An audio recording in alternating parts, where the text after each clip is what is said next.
نحمده ونصلي على رسوله الكريم اما بعد السلام علیکم ورحمۃ اللہ وبرکاتہ۔ وعلیکم السلام ورحمۃ اللہ وبرکاتہ۔ کتاب پیارے بچوں کے لیے 60 سنہری احادیث، حدیث نمبر 6۔ قال رسول اللہ صلی اللہ علیہ وسلم البر حسن الخلق، نیکی حسن اخلاق کا نام ہے۔ پیارے بچوں، ہمارے پیارے نبی کریم صلی اللہ علیہ وسلم نے اس حدیث میں اچھے اخلاق کی اہمیت پر زور دیا ہے اور اسے نیکی بتایا ہے، اور نیکیاں باعث اجر ہوتی ہیں۔ نیکی کسے کہتے ہیں؟ نیکی ہر وہ اچھا کام ہے جو اللہ تعالیٰ کے لیے کیا جائے اور اس سے دل مطمئن ہو، یعنی وہ بات ہمارے دل میں نہ کھٹکے۔ علماء اکرام رحمۃ اللہ کہتے ہیں کہ البر نیکی صلہ رحمی ہے، یعنی رشتوں کو جوڑنا، رشتہ داروں سے اچھے تعلقات رکھنا، اچھی دوستی رکھنا، مل جل کر عمدہ طریقے سے رہنا، اور یہ سب مل کر حسن اخلاق بنتا ہے۔ ہمارے پیارے نبی کریم صلی اللہ علیہ وسلم کا اخلاق سب سے عمدہ تھا۔ سورہ آل عمران آیت نمبر 159 سے معلوم ہوتا ہے کہ نبی کریم صلی اللہ علیہ وسلم کے اچھے اخلاق، پیاری زبان اور نرم دلی نے ہی لوگوں کو آپ سے جوڑا تھا۔ اللہ سبحانہ و تعالی ہمیں حسن اخلاق کا کیا اجر دیں گے؟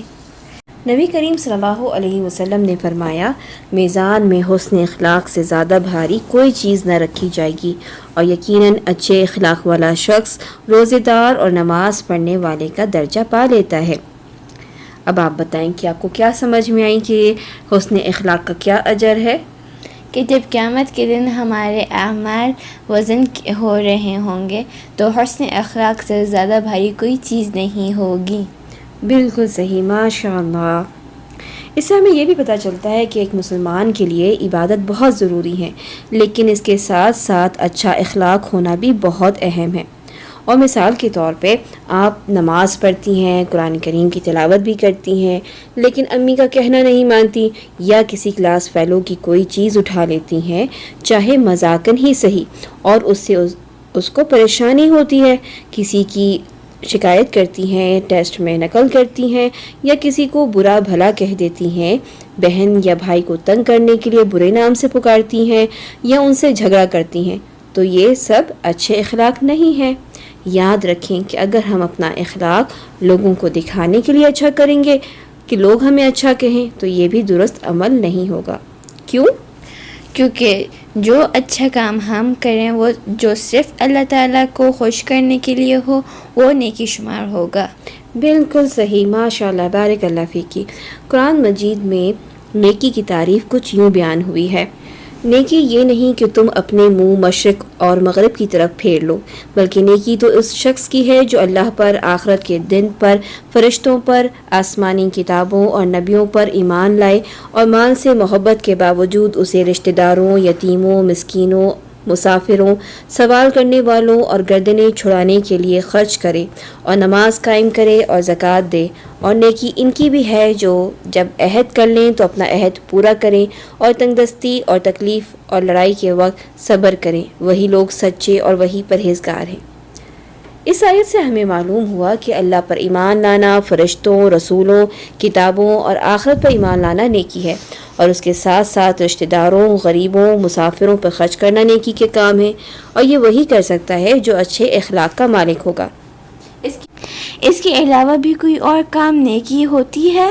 جی بالکل، مختلف احادیث کی روشنی میں ہمیں اور بھی ایسے کام ملتے ہیں جو اچھے اخلاق اور نیکی میں شمار ہوتے ہیں، جیسے والدین سے اچھا سلوک کرنا نیکی ہے، رشتہ داروں سے صلہ رحمی کرنا نیکی ہے، قرض دار کو مہلت دینا نیکی ہے، جانوروں کو تکلیف سے بچانا نیکی ہے۔ اس کے علاوہ اور بھی بہت سی مثالیں موجود ہیں۔ آپ مجھے یوسف علیہ السلام کی کوئی نیکی بتائیں گی؟ جی ضرور۔ آپ کو یاد ہے ہم نے یوسف علیہ السلام کے بارے میں پڑھا تھا۔ یوسف علیہ السلام کے بھائیوں نے ان کو کنویں میں پھینک دیا، لیکن جب ان کے بھائی مصر اناج لینے آئے تو یوسف علیہ السلام نے ان کے ساتھ نیکی کی، ان کو اناج بھی دیا اور اپنے بھائیوں کو معاف بھی کر دیا۔ یوسف علیہ السلام اگر بدلہ لینا چاہتے تو لے سکتے تھے، انہیں بری بات کہہ سکتے تھے، ان پر غصہ ہو سکتے تھے، لیکن یوسف علیہ السلام نے ایسا نہیں کیا۔ آپ مجھے موسیٰ علیہ السلام کی کوئی نیکی بتائیں گے؟ جی بالکل، ہم موسیٰ علیہ السلام کے بارے میں بھی پڑھ چکے ہیں کہ موسیٰ علیہ السلام جب ایک سفر میں تھکے ہوئے تھے، بھوک اور پیاس سے برا حال تھا اور آرام کرنے کے لیے ایک درخت کے نیچے بیٹھے تھے تو ان کو 2 لڑکیاں نظر آتی اور انہوں نے ان کو دیکھ کر کیا کیا تھا؟ ان 2 لڑکیوں کی مدد کی تھی، ان کے جانوروں کو پانی پلایا تھا۔ یہ موسیٰ علیہ السلام کی نیکی تھی۔ نبی کریم صلی اللہ علیہ وسلم کی زندگی سے کوئی نیکی کا واقعہ بتائیں۔ آپ صلی اللہ علیہ وسلم تو اچھے اخلاق کی بہترین مثال ہیں۔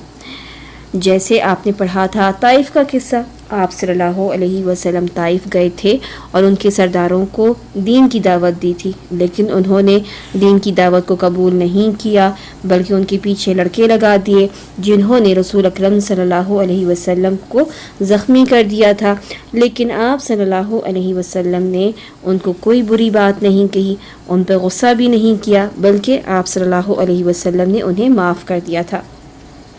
اسی طرح فتح مکہ کے موقع پر جب آپ صلی اللہ علیہ وسلم نے مکہ فتح کیا تو وہاں مکہ کے رہنے والے کون تھے؟ آپ صلی اللہ علیہ وسلم کے دشمن تھے۔ انہوں نے آپ کو کتنا تنگ کیا تھا، کتنی تکلیفیں دی تھیں، لیکن جب مکہ فتح ہوا تو آپ صلی اللہ علیہ وسلم نے تمام لوگوں کو معاف کر دیا اور ان کے ساتھ کوئی برا سلوک نہیں کیا۔ آج کے سبق میں ہم نے سیکھا والدین کے ساتھ اچھا سلوک کرنا نیکی ہے، رشتہ داروں کے ساتھ صلہ رحمی کرنا نیکی ہے، میزان میں حسن اخلاق سے بھاری کوئی چیز نہیں ہوگی، ہمیں عبادت کے ساتھ ساتھ لوگوں کے ساتھ بھی اچھے اخلاق سے پیش آنا ہے۔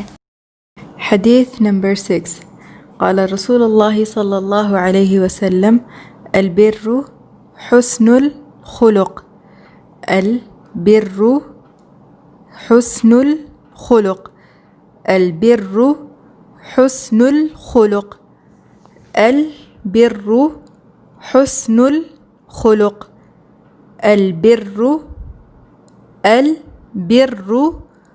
حسن الخلق البر حسن الخلق Righteousness is a good attitude. صحیح المسلم. سبحانك اللهم وبحمدك أشهد أن لا إله إلا أنت أستغفرك وأتوب إليك. السلام عليكم ورحمة الله وبركاته.